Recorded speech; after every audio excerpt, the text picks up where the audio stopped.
So I listened to the new Runtown album, Signs, and it's really good. So let's talk about it. But first, let me draw you my perception of Runtown the artist, then tell you what I was expecting from his album and what I actually got. So who is Runtown to me? Runtown, yes, the sound god. Runtown is one of those artists that I look forward to listening to, not just for the vibes, but for substance. He's a wordsmith by Afrobeat standards. I mean, he really takes his time to construct his words together. He doesn't just go to the studio and do some inshallah vibes and, bring out music. I'm not saying there's anything wrong in like freestyling your music or anything, but like that's just how I differentiate Runtown from other artists. I personally never put him in that Afrobeats category because there's much to his craft, but technically he is actually, because his biggest song, Mad Over You.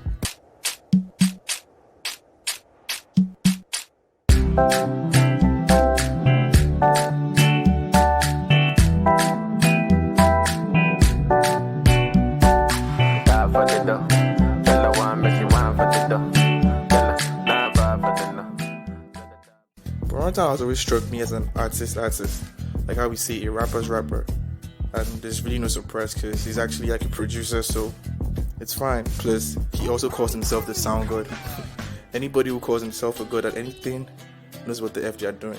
But enough about the artist, let's talk about the art. So I went into this album with an open mind. I wasn't trying to compare it to his previous projects like Sound God First Reloaded or any other artist for that matter. I was just looking for music, and his music found me.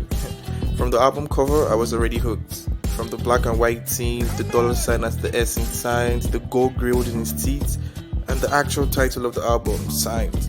The cover just made me know I was going to get something introspective, music with actual substance and high replay value. And it actually was, for the most part. From the first song called Signs Again, I knew my previous assumptions were correct. We started out with a reggae vibe that was Damian Marley inspired. On Signs, it speaks about everyone looking for signs, money signs, zodiac signs, miracles, the whole shebang. He even takes shots at politicians. He says, devil in Agbada, devil in disguise, blood on the flag, they don't kill another. I mean, what a way to open an album. The second song, called Cinnamon, was also a self-reflective song. And I was like already in a conscious zone. And the next song comes on and I'm like, damn, is it time to dance? I don't want to dance right now. I just want to hear more of your reflective songs. And the next song comes on and is back to some introspective songs, which was actually High Spirit. High Spirit is like the fourth song on the album, and that's like my favorite song. Like that song is smooth like butter. I literally paused the album and I looked at the track list and I knew straight away what songs were for vibes and what songs had deeper meanings. Matthew chapter 7 verse 16 to 17. From their fruits you shall know them. In this case, from their titles you shall know them. The album was like a roller coaster of emotions. I was just going in and out of songs, knowing straight away what songs I was going to revisit and the ones I went. The album had about 13 songs and I loved about 8 of them, so that's really good. My favorite songs, besides High Spirits, which I spoke about before, was Dangerous Hearts featuring Mr. Hudson. Yeah, Mr. Hudson, the guy who sang Forever Young with Jay-Z. That song is just perfect for a Nollywood soundtrack, for real. Then I liked Kinney Issue. I mean, the beat was just phenomenal. It actually made sense why that was like the leading single of the album, which actually released like I think 2 years before he even dropped the album. So definitely, if I was him, I'll definitely put that on my album. I also liked Fences. Yeah, that song was really good. He had like the best quotable. He says, "The pen will elevate the passion," and that really struck a nerve with me. I was like, yeah, the pen will really elevate the passion. I also like Propaganda actually.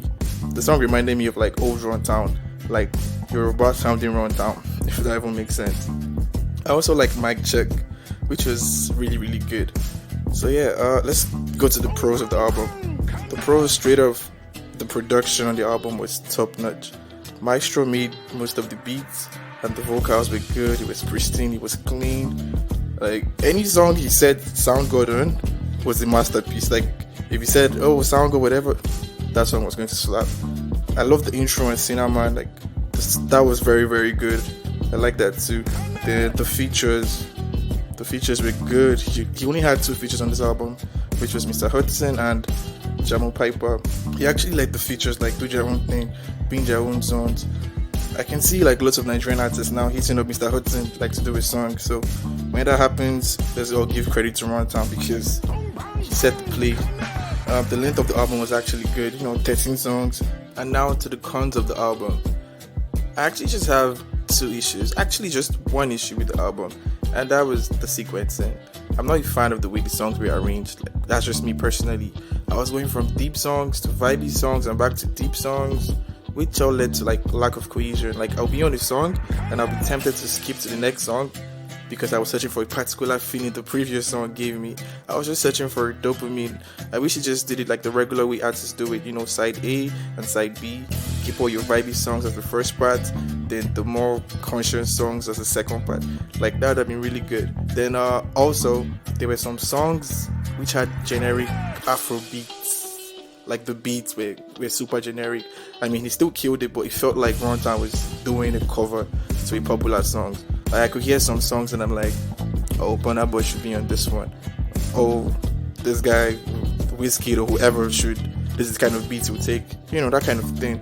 So it wasn't, some songs were not super unique. Runtown still did his thing, but I could hear lots of other artists on them. So yeah, that's pretty much everything about the Signs album. I really love the album for reals, and I'm just going to give it like a light 8 because it really ticks most of the boxes, but just a few things were missing here and there. But anyways, you guys should actually listen to it and tell me what you actually think. I want to hear what you guys did. So thank you. Like, subscribe, and share. Don't play.